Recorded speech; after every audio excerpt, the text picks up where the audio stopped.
Rich black versus 100k black. What's the difference?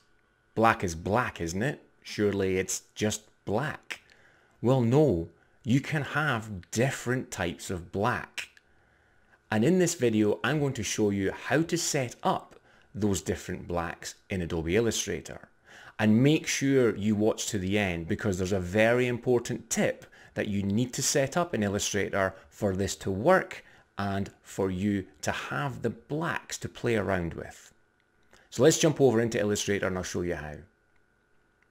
So here we are in Illustrator, and I've dropped a black square onto a white artboard. It looks pretty black, doesn't it? This is a black square with 100k, 100% black from the CMYK color spectrum. And you would think that was all there is to it. That's my black. I'm going to work with that black.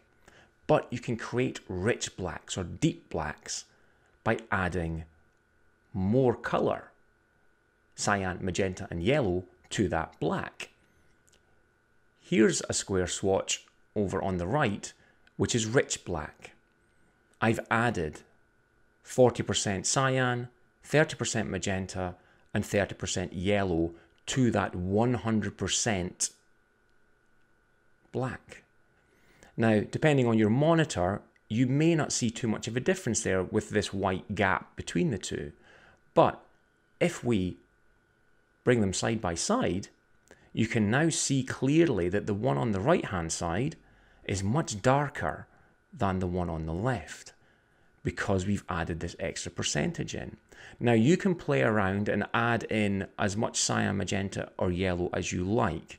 You want to try and keep the percentage to below 300% in total, because you don't want too much ink on your page.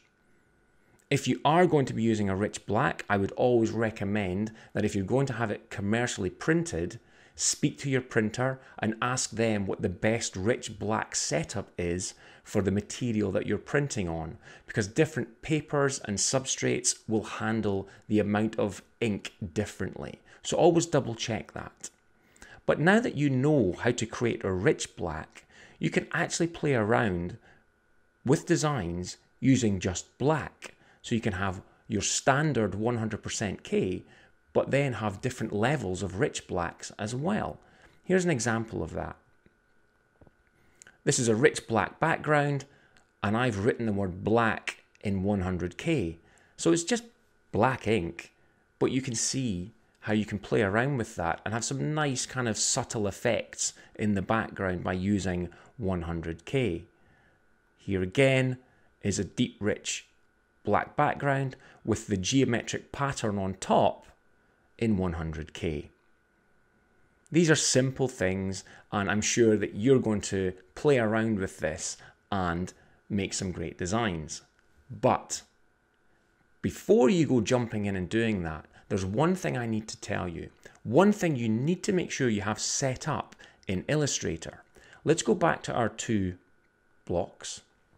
If you go to Edit and Preferences, you'll find an option for the appearance of black.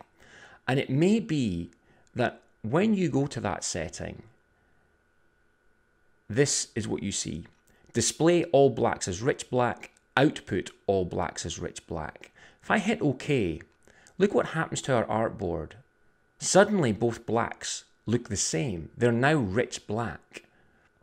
You don't want that. You want to make sure that you're viewing all the blacks that you're working with accurately.